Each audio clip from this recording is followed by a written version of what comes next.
ಇದು ಏನು ಸಾರು ಮಾಡ್ತಾ ಇದೆಯಾ? ಹೆಸರುಬೇಳೆ ರಸಮ್. ಹೌದಾ? ಹೆಸರುಬೇಳೆ ಮತ್ತು ಟೊಮೊಟೊ ಎರಡು ಕೂಗಿಸ್ಕೊಂಡು ಇಟ್ಕೊಂಡಿದ್ದೀನಿ, ಮತ್ತು ಮ್ಯಾಶ್ ಮಾಡ್ಕೊಂಡಿದ್ದೀನಿ ಈ ಥರ. ಆಮೇಲೆ ಇದಕ್ಕೆ ಜೀರಿಗೆ ಮೆಣಸು ಎರಡು ಹುರ್ಕೊಂಡು ಪುಡಿ ಮಾಡ್ಕೊಂಡಿದ್ದೀನಿ. ಒಂದು ಸ್ಪೂನ್ ಅಷ್ಟಾಗುತ್ತೆ ಅಷ್ಟೇ ನೋಡಿ, ಲಾಸ್ಟಲ್ಲಿ ಸ್ವಲ್ಪ ಇದೆ. ಮತ್ತು ಒಂದು ನಿಂಬೆಹಣ್ಣು ಅಷ್ಟಪ್ಪ ಹುಣಸೆ ತೊಗೊಂಡು ಅದನ್ನು ಹುಳಿ ತೆಗೆದು ಇಟ್ಕೊಂಡಿದ್ದೀನಿ. ಆಮೇಲೆ ಒಂದು ಗೆಡ್ಡೆ ಬೆಳ್ಳುಳ್ಳಿ, ಆಮೇಲೆ ಇದಕ್ಕೆ ಎಲ್ಲ ಒಟ್ಟಿಗೆ ಹಾಕೊಂಡ್ಬಿಟ್ಟಿದ್ದೀನಿ.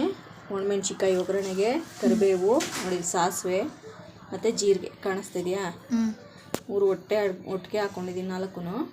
ಒಂದು ಪಾತ್ರೆ ಇಟ್ಕೊಂಡು ಎಣ್ಣೆ ಇಟ್ಕೊಂಡಿದ್ದೀನಿ, ಒಂದು 2 ಸ್ಪೂನ್ ಹಾಕ್ಕೊಂಡಿದ್ದೀನಿ ಎಣ್ಣೆ. ಇವಾಗ ಇದನ್ನೆಲ್ಲ ಒಗ್ಗರಣೆ ಮಾಡ್ಕೊಳ್ಳೋಣ. ಇವಾಗ ಸ್ವಲ್ಪ ಹಿಂಗು, ರಸಮ್ಗೆ ಹಿಂಗು ಹಾಕಿದ್ರೆ ಚೆನ್ನಾಗಿ ಟೇಸ್ಟ್ ಬರುತ್ತೆ. ಬೆಳ್ಳುಳ್ಳಿ ನೋಡಿ ಎಲ್ಲ ಮಿಕ್ಸ್ ಮಾಡಿಕೊಂಡು ಬೇಳೆನ ಬೇಯಿಸ್ಕೊಂಡು ಇಟ್ಕೊಂಡಿದ್ವಲ್ಲ, ಟೊಮೊಟೊ ಹೆಸರುಬೇಳೆ ಹಾಕ್ಕೊಂಡು ಮಿಕ್ಸ್ ಮಾಡ್ಕೊಳ್ಳೋದು ನೋಡಿ. ಇವಾಗ ಹೆಸರುಬೇಳೆ ಟೊಮೊಟೊ ಕೂಗ್ಸ್ಕೊಂಡು ಹಾಕ್ಕೊಂಡಿದ್ದೀನಿ. ಇದು ಸ್ವಲ್ಪ ಕುದಿಯಂಗೆ ಬರಲಿ. ರುಚಿಗೆ ಎಷ್ಟು ಬೇಕಷ್ಟು ಉಪ್ಪು, ಸ್ವಲ್ಪ ಅರಿಶಿನ. ಇವಾಗ ಹುಣಸೆಹಣ್ಣ ಎಲ್ಲ ಹುಳಿ ತೆಗೆದಿಟ್ಕೊಂಡಿದ್ವಲ್ಲ, ಅದನ್ನು ಹಾಕೋತಾ ಇದ್ದೀನಿ. ಇವಾಗ ಬೇಕಂದರೆ ನೀರು ಹಾಕ್ಕೋಬೋದು, ನಮಗೆ ಇಷ್ಟೇ ಸಾಕು ಅಂದರೆ ನೀರು ಹಾಕ್ಕೊಳ್ಳೋ ಅವಶ್ಯಕತೆ ಏನಿಲ್ಲ. ಇವಾಗ ಜೀರಿಗೆ ಮೆಣಸು ಪುಡಿ ಮಾಡ್ಕೊಂಡಿದ್ವಲ್ಲ ಅದನ್ನು ಹಾಕ್ಕೊಳ್ಳೋ. 1 ಸ್ಪೂನ್ ಇರೋದಿದ್ದು, ಹೀಗಾಗಿ ಹಂಗೆ ಹಾಕ್ತಾಯಿದ್ದೀನಿ.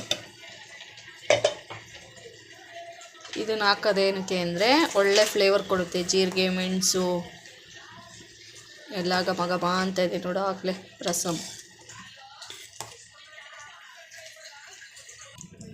ಲಾಸ್ಟಲ್ಲಿ ಕೊತ್ತಂಬರಿ.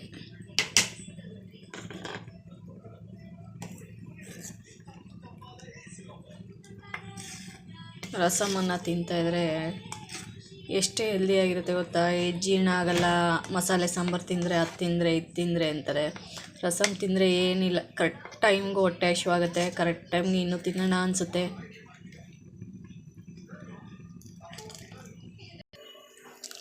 ನೋಡಿ, ಅನ್ನದ ಜೊತೆ ಚೆನ್ನಾಗಿ ಈ ರಸಮ್ಮು ಅನ್ನಕ್ಕೆ ಜಾಸ್ತಿ ಇರಬೇಕು, ಆವಾಗ ಅನ್ನ ಜೊತೆ ತಿನ್ನೋಕ್ಕೆ ಚೆನ್ನಾಗಿರುತ್ತೆ. ಈ ಸರಿ ಈ ಥರ ಒಂದು ಸರಿ ಟ್ರೈ ಮಾಡಿ ನೋಡಿ, ಚೆನ್ನಾಗಿರುತ್ತೆ. ಮಾಡಚ್ಚಿನಿ, ಟೇಸ್ಟಾಗಿದೆ, ಚೆನ್ನಾಗಿದೆಯಾ? ಹೆಸರುಬೇಳೆ ರಸಮ್ಮು ಟ್ರೈ ಮಾಡಿ ನೋಡಿ ಮನೇಲಿ ಒಂದು ಸರಿ, ಹೇಗೆ ಬಂದಿದೆ ಅಂತ ನನಗೆ ಹೇಳಿ.